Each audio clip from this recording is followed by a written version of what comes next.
قرآن حکیم نے بھی سورہ آل عمران کے آخری رکوع میں ذکر کو سب سے پہلے اور سب سے اہم عامل کی حیثیت سے شمار کیا ہے۔ چنانچہ اس کی پہلی آیت جو ہے سورہ آل عمران کے آخری رکوع کی، اس میں تو وہی مضمون جو میں بیان کر چکا وہ آیا ہے، ان فی خلق السماوات والارض واختلاف اللیل والنہار لآیات لأولی الالباب، یقیناً آسمانوں اور زمین کی تخلیق میں اور دن اور رات کے الٹ پھیر میں نشانیاں ہیں ہوش مندوں کے لیے۔ ان کے ذریعے سے انسانی شعور کے اندر وہ معرفت رب اجاگر ہوگی۔ وہ پہلا مرحلہ اب اس نے طے کر لیا، وہ ڈورمنٹ معرفت اب ایکٹیویٹ ہو گئی۔ اب مزید فکر کا مرحلہ ہے جو اگلی آیت میں آیا ہے، الذین یذکرون اللہ قیاما وقعودا وعلی جنوبہم ویتفکرون فی خلق السماوات والارض ربنا ما خلقت ھذا باطلا سبحانک فقنا عذاب النار۔ یعنی تفکر جو ہے ویتفکرون فی خلق السماوات والارض، وہ تفکر کرتے ہیں، غور و فکر کرتے ہیں آسمان اور زمین کی تخلیق میں، لیکن اس تفکر کے ساتھ لازماً ذکر، اور ذکر مدام، ذکر بھی وہ کہ جو مستقل ہو، ہر حالت میں ہو۔ الذین یذکرون اللہ قیاما وقعودا وعلی جنوبہم، وہ لوگ کہ جو اللہ کو یاد رکھتے ہیں، اللہ کا ذکر کرتے ہیں، کھڑے ہوئے بھی، بیٹھے ہوئے بھی، اور اپنے پہلوؤں کے بل یعنی لیٹے ہوئے بھی۔ اب ان تین کے سوا تو کوئی پوزیشن انسان کی نہیں ہے، اسی کا نام ہے دوام ذکر۔ اور اس کے ساتھ اگر وہ تفکر کرتے ہیں تو ان کا فکر اگلی منزل تک پہنچتا ہے۔ تو پہلی شے تھی فکر انسانی کی صحیح رخ پر مزید پیش قدمی اور پیش رفت، اور اس کے لیے لازم ہے ذکر و فکر کا امتزاج۔ دوسری چیز کو لیجئے عمل کی درستی۔ اس عمل کی درستی کے لیے اللہ تعالیٰ کے ساتھ ایک گہرے تعلق کی ضرورت ہے، اس لیے کہ صبر کی بحث میں یہ مضامین شاید آپ کے سامنے آ گئے ہوں کہ صبر، جہاں مصیبت پر صبر ہوتا ہے، تکلیف پر صبر ہوتا ہے، اللہ کے احکام پر جمنا یہ بھی صبر ہے، نفس کی خواہشات کی باغ کو تھام کر رکھنا، کھینچ کر رکھنا یہ بھی صبر ہے، اور استقامت کسی شے پر قائم رہنا یہ بھی صبر ہے۔ تو عمل صحیح پر استقامت کے لیے وَاصْبِرْ وَمَا صَبْرُكَ إِلَّا بِاللَّهِ، اس صبر کی سب سے اہم جو بنیاد ہے، اس کا جو سب سے بڑا ذریعہ ہے، اس کا جو سب سے بڑا سہارا ہے، وَمَا صَبْرُكَ إِلَّا بِاللَّهِ، اس کے لیے ضرورت ہے ایک گہرے تعلق کی کہ اللہ کے ساتھ ایک ایسا تعلق برقرار رہے جو نہ صرف گہرا ہو بلکہ دائم و قائم ہو، مسلسل۔ ذرا ذہول ہوگا تعلق مع اللہ میں، ذرا کمی آئے گی، شیطان کا وار کاری ہو جائے گا۔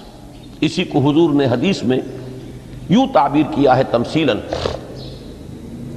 کہ جو دل اللہ کی یاد سے غافل ہے،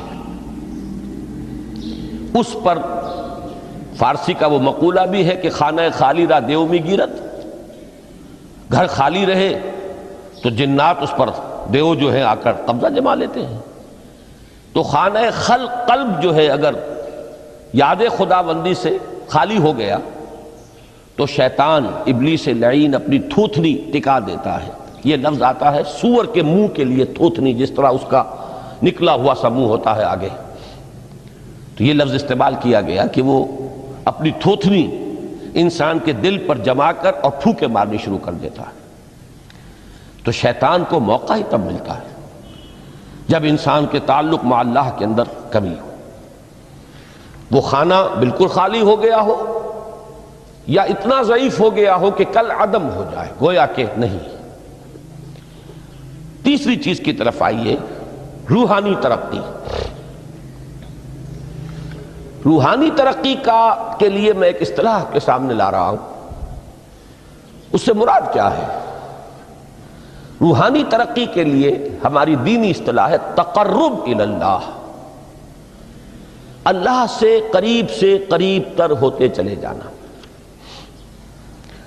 اس پر میرا ایک کتابچہ بھی ہے، تقرب الی اللہ کے 2 مدارج، 2 درجے، جو در حقیقت ایک حدیث نبوی علیہ الصلوۃ والسلام ہی پر مبنی ہے کہ حضور نے ایک درجہ قرار دیا ہے تقرب بالفرائض، فرائض کے ذریعے سے انسان اللہ کا قرب حاصل کرے۔ ایک ہے تقرب بالنوافل، نوافل کے ذریعے سے اللہ کا قرب حاصل کرے۔ ان میں کیا نسبت و تناسب ہے، اہمیت کے اعتبار سے کون بڑھ کر ہے، بلندی کے اعتبار سے کون بڑھ کر ہے، یہ تمام مسائل میں نے اپنی اس تقریر میں بیان کیے تھے جو اس کتابچے میں شائع ہوئی ہے۔ اس وقت میں اس کی تفصیل میں نہیں جا رہا، صرف یہ تذکرہ اس لیے کر رہا ہوں کہ جن کو بھی خواہش ہو جائے وہ اس کا مطالعہ کرے۔ ہماری اس وقت کی گفتگو سے وہ کتابچہ اس جگہ پر منسلک ہوگا۔ تو تقرب الی اللہ، یہ تقرب کوئی فزیکل فینومینن نہیں ہے، جسمانی یا مادی مسئلہ نہیں ہے۔ اللہ سے قرب یہ نہیں ہے کہ کوئی کروڑوں میل کا فاصلہ ہے، اب ہمیں کوئی رسی پر چڑھنا ہے اوپر بڑی محنت اور مشقت سے۔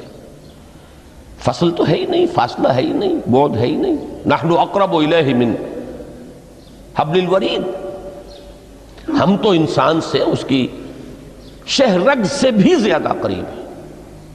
ہوا معکم اینما کنتم، وہ تو تمہارے ساتھ ہی ہوتا ہے جہاں کہیں بھی تم ہو، بس صرف یہ کہ تمہاری توجہ نہیں ہوتی، تم اور چیزوں میں مشغول و مصروف رہتے ہو، تم ہماری طرف دھیان ہی نہیں دیتے، تم ہماری طرف متوجہ ہی نہیں ہوتے۔ ہم تو مائل بے کرم ہے، کوئی سائل ہی نہیں، راہ دکھلائیں کسے رہنو منزل ہی نہیں۔ انسان جب متوجہ ہو جاتا ہے اور بڑھتا ہے، آگے پیش قدمی کرتا ہے روحانی اعتبار سے، تو یہ ہے در حقیقت تقرب الی اللہ، اور اسی کو ہم کہیں گے روحانی ترقی۔ اب ان 3 چیزوں کو اگر آپ نے ذہن میں جما لیا، پھر میری بات کی ترتیب اس کو ذہن میں قائم کیجئے۔ ہم چلے کہاں سے؟ کہ دین کے ساتھ اصل مناسبت فلسفے کی نہیں، حکمت کی۔ نمبر 2، حکمت قرآنی کا پہلا اور اہم ترین اور بنیادی مسئلہ معرفت رب کا حصول ہے۔ اس کا نتیجہ شکر خداوندی ہے، اس کا ذریعہ آیات آفاقی، آیات انفسی، اور سب سے بڑھ کر آیات قرآنیہ ہیں، جو الذکر ہے، جو تذکرہ ہے، جو ذکرہ ہے۔ لیکن اس پہلے مرحلے کو اگر کوئی انسان بفضل ہی تعالی، اللہ کے فضل و کرم سے طے کر لے، اب اس کے سامنے 3 مسئلے ہیں۔ فکر کی مزید پیش رفت، مزید پیش قدمی صحیح رخ پر، اس کے لیے ذکر اور فکر دونوں کا امتزاج لازمی ہے۔ فقر قرآن اختلاط ذکر و فکر۔ الذین یذکرون اللہ قیاما وقعودا وعلی جنوبہم ویتفکرون فی خلق السماوات والارض۔ دوسری شے عمل کا درست رہنا، نہ افراط و تفریط ہو، عدم توازن ہو، نہ انسان نفس سے مغلوب ہو جائے، نہ انسان جذبات کی رو میں اندھا ہو جائے، نہ انسان ماحول سے مرعوب ہو کر متاثر ہو جائے، صحیح رخ پر اس کا عمل۔ نمبر 3، روحانی ترقی، جو اصل حاصل ہے، جو اصل مقصود ہے۔ نمبر 2 چیز کے لیے تعلق مع اللہ ضروری، نمبر 3 کے لیے تقرب الی اللہ ضروری۔ اب غور کیجئے، ان تینوں چیزوں کا بڑا گہرا تعلق ہے نماز کے ساتھ۔ ان تینوں کے لیے ستون کی حیثیت نماز کو ہے۔ لہذا ایمان کے بعد یا معرفت رب کے بعد حکمت دین کا اہم ترین مسئلہ نماز، صلاۃ۔ اس لیے کہ ایک طرف یہ انسان کو اللہ کے ساتھ ایک گہرے تعلق کا ذریعہ فراہم کرتی ہے، اپنے تمام مصروفیات میں سے ان مشغولیتوں میں جن میں گم ہونے کا خدشہ ہوتا ہے، نکلو۔ 24 گھنٹے کے معمولات میں سے کم 5 مرتبہ تو لازماً نکلو، اور اپنے آپ کو ذرا، اپنے حواس کو بھی، اپنی باطنی کیفیات کو بھی ذرا تازہ کرو۔ اگر کوئی گندگی، نجاست، کسی طرح کی ناپاکی کا کوئی معاملہ ہے، طہارت حاصل کرو۔ طہارت سے تمہارے اندر روح کو بھی بالیدگی ہوگی، تمہارے حواس بھی تازہ ہوں گے، تم گویا کہ بحیثیت کل تمہاری ہستی چاق و چوبند ہو جائے گی۔ وہ کسل، وہ سستیاں، وہ جو ایک کثافتیں ہوتی ہیں، ان سب سے نجات حاصل کرو، اور اب اپنے رب کے حضور میں کھڑے ہو جاؤ، اس کے ساتھ اپنا عہد بھی تازہ کرو، اس کی اہم صفات کو بھی اپنے ذہن میں پھر مستحضر کرو۔ یہی وجہ ہے، دیکھیے میں نے جو آیات آپ کو شروع میں سنائی تھی، سورہ لقمان کی 2 آیتیں، پہلی آیت میں اس کا ترجمہ کر چکا، دوسری آیت وَلَقَدْ وَإِذْ قَالَ لُقْمَانُ لِابْنِهِ وَهُوَ يَعِظُهُ يَا بُنَيَّ لَا تُشْرِكْ بِاللَّهِ إِنَّ الشِّرْكَ لَظُلْمٌ عَظِيمٌ۔ اس کے بعد درمیان میں کچھ مضمون آ کر پھر وہ آیہ مبارکہ آئی، یا بنی اقم الصلاۃ وامر بالمعروف وانہ عن المنکر واصبر علی ما اصابک۔ گویا کہ اہم ترین چیز، بنیادی ترین چیز، اللہ کو محض پہچان لینا کافی نہیں ہے، یاد رکھنا ضروری ہے۔ اللہ یاد رہے گا تو فکر صحیح آگے بڑھے گا، اللہ یاد رہے گا اور اس کے ساتھ ایک گہرا تعلق جو ہے برقرار رہے گا تو عمل درست رہے گا۔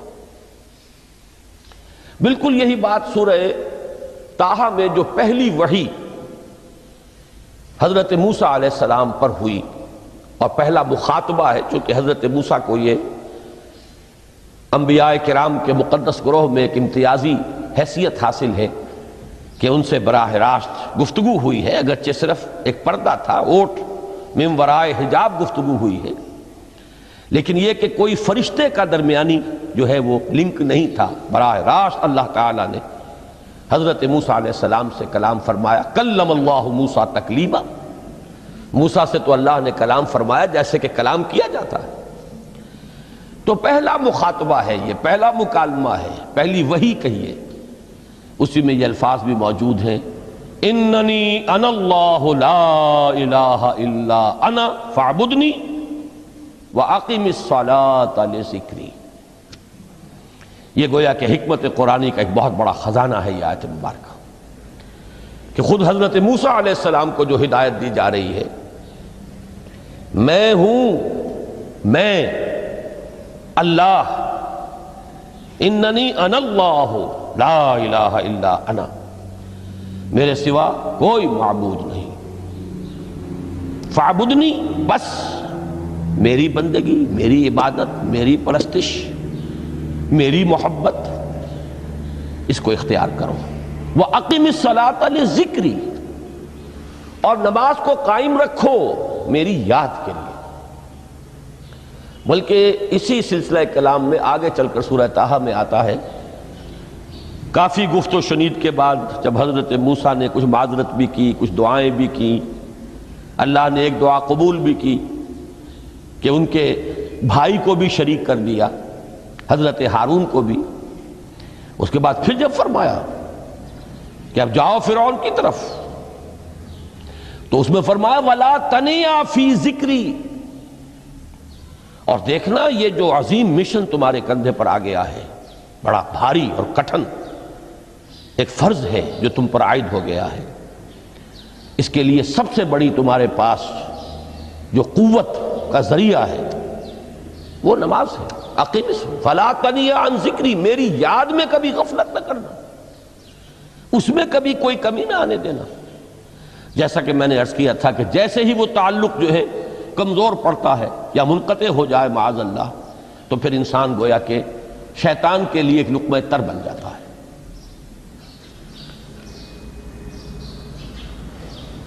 اب آپ غور کیجئے، تیسری شے تقرب الی اللہ، اس کے حوالے سے بھی جو فرائض اور نوافل کی بات ہے اس کو اس وقت ذہن سے نکال کر یہ سمجھیے کہ اس میں نماز کا کیا مقام ہے، اس لیے کہ نماز فرض بھی ہے، نماز نفل بھی ہے، وہ تو ان دونوں میں شریک ہو جائے گی۔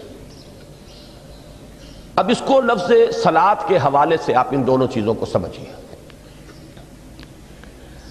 صاد لام واو یا یہ چونکہ حروف علت ایک دوسرے سے بدلتے رہتے ہیں، یہ جو مادہ ہے اس کی جو خالص لغوی اصل ہے، جو خالص عربی زبان میں اس کا بنیادی مفہوم ہے، وہ آگ جلانا یا آگ تاپنا یا آگ سینکنا، حرارت حاصل کرنا۔ لہذا بار بار آتا ہے جہنم کے ذکر میں، اسلوہا، اب جلو اس میں، تاپو اس کو، یہ سینکے گی تمہیں۔ بلکہ تفتلون کا لفظ آیا ہے حضرت موسیٰ کے کلام میں، جب وہ گئے تھے کوہ طور پر، جب پہنچ گئے تو تھے آگ تک کی تلاش میں، لعلکم تفتلون، تو اپنے اہل خانہ سے یہی کہا تھا کہ مجھے کہیں وہ روشنی نظر آ رہی ہے، غالباً کوئی وہاں سے آگ مل سکے گی، ورنہ یہ کہ کوئی رہنمائی کو رستہ مجھے مل سکے گا، میں وہ آگ لے آؤں گا، کوئی چنگاری وہاں سے لے آؤں، لعلکم تفتلون، تاکہ تم، اب یہ اصطلاح در حقیقت باب افتعال ہے، اور یہ تے یہاں پر توئے کی شکل اختیار کر گئی، تا نے تو بن کی صورت اختیار کی صاد کی وجہ سے۔ بہرحال اس کا سب سے بنیادی مفہوم جو ہے وہ ہے تاپنا، سکائی حاصل کرنا، حرارت۔ اس کے حوالے سے سمجھ لیجئے کہ سب سے بنیادی تعلق اس کا جو ہے وہ روح کے ساتھ ہے۔ روح میں محبت خداوندی کی آگ اگر ٹھنڈی پڑ گئی ہو، اگر محبت خداوندی کی حرارت میں کمی ہو رہی ہو، تو اس کو اثر نو، جس کو کہ میں آج سوچ رہا تھا تو ایک لفظ ذہن میں آیا کہ جیسے بیٹری اس کو ریچارج کیا جاتا ہے، اسی طریقے سے روح کے اندر محبت خداوندی کی اس حرارت کو اثر نو تازہ کرنا، یہ ہے در حقیقت نماز کا اصل مقصد۔ اس لیے کہ اس لفظ کا بنیادی مفہوم، اصل لغوی مفہوم تو یہ،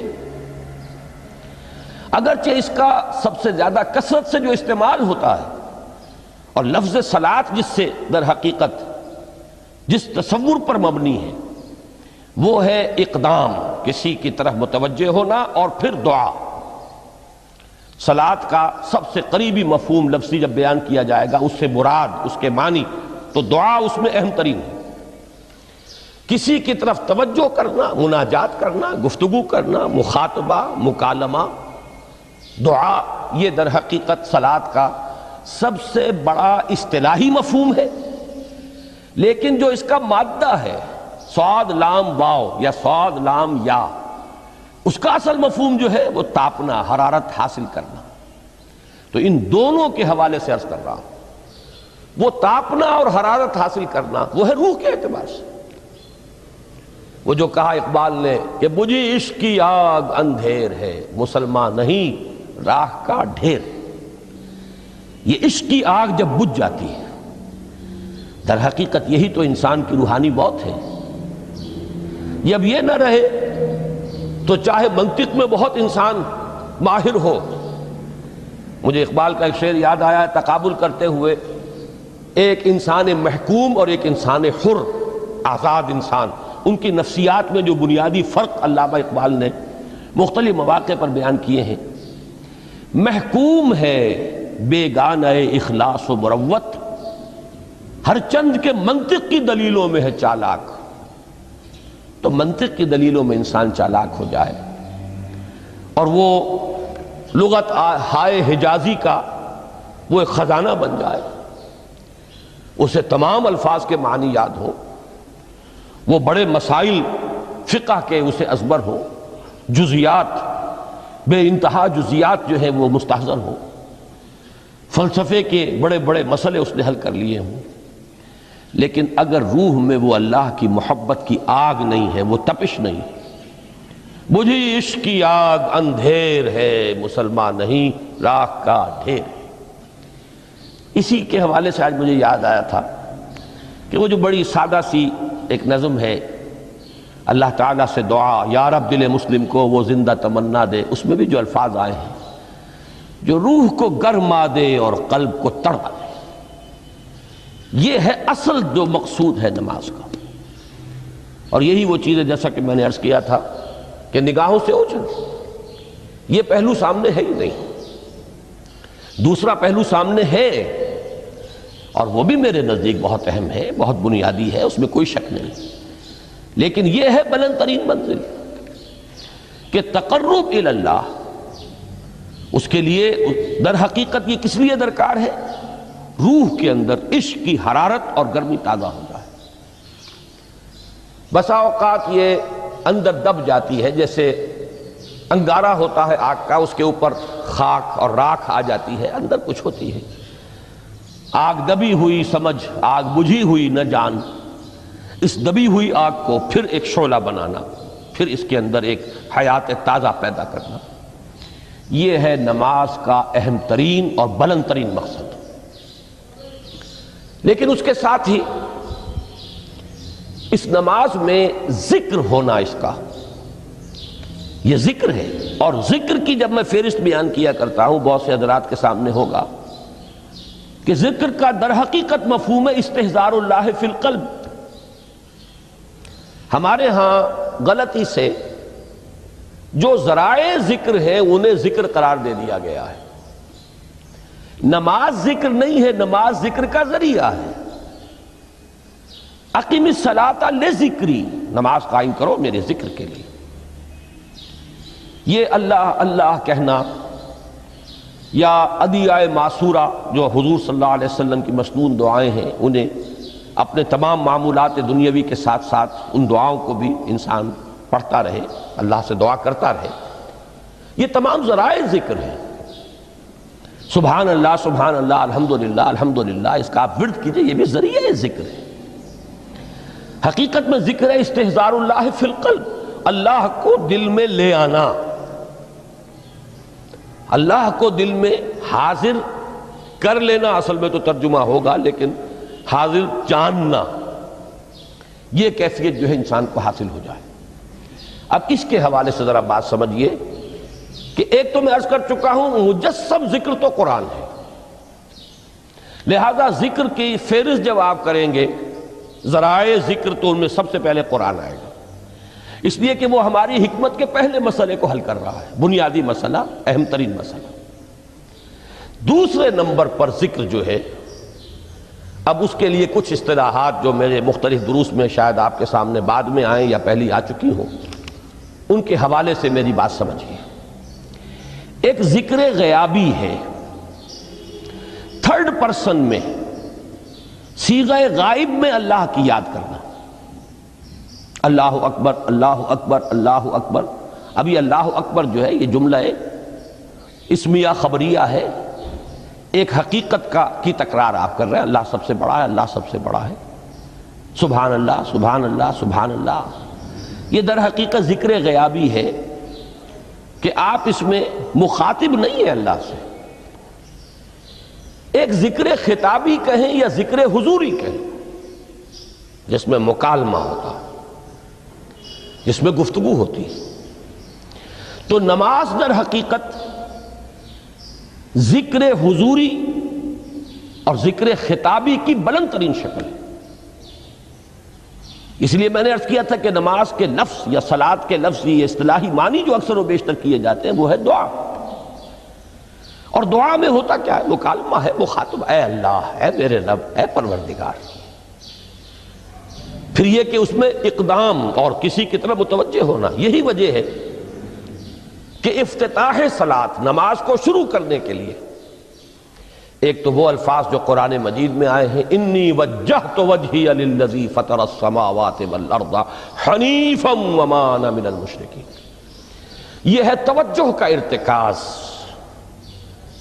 بشرطے کہ یہ صرف الفاظ ہی نہ نکل رہے ہوں، واقعتاً یہ تعبیر ہو اس وقت کی انسان کی نفسیاتی کیفیت کی، کہ شعوری طور پر وہ فیصلہ کرتا ہے کہ اب میں منقطع ہو رہا ہوں، ہر چہار طرف سے اپنی توجہ کو ہٹا کر، ہر مسئلے سے اپنے آپ کو خالی و ذہن کر کے یعنی ظاہری اور باطنی دونوں اعتبار سے میں اپنی توجہ کا ارتکاز کر رہا ہوں اس ذات کی طرف جس نے آسمانوں اور زمین کو پیدا کیا، اور بالکل یکسو ہو کر رہا ہوں۔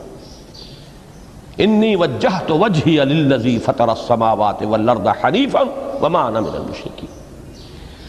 اور دوسری وہ جو دعا جس سے ہم افتتاح کرتے ہیں اپنی نماز کا، دیکھیں اس میں خطاب کا کس قدر اہتمام، وہاں سبحان اللہ نہیں ہے، سبحانک اللہم، پاک ہے تو اے رب ہمارے، وبحمدک وتبارک اسمک وتعالی جدک۔ اب آپ غور کر رہے ہیں، یہ ہے تخاطب، براہ راست مخاطب ہونا ہو رہی ہے۔ تو سب سے پہلی بات تو یہ ہوئی کہ ذکر کی ایک شکل ہے ذکر غیابی، دوسری ذکر حضوری، اور ذکر حضوری یا ذکر خطابی کی بلند ترین منزل، بلند ترین اس کا ذریعہ نماز۔ اس کو ایک پہلو سے اور سمجھ لیجئے، سورہ فاتحہ جب پھر ہم پڑھتے ہیں جسے الصلاۃ کہا گیا ہے، جو لب لباب ہے، خلاصہ ہے، اس میں پھر تدریجاً غیاب سے حضور کی طرف پیش قدمی ہوتی ہے۔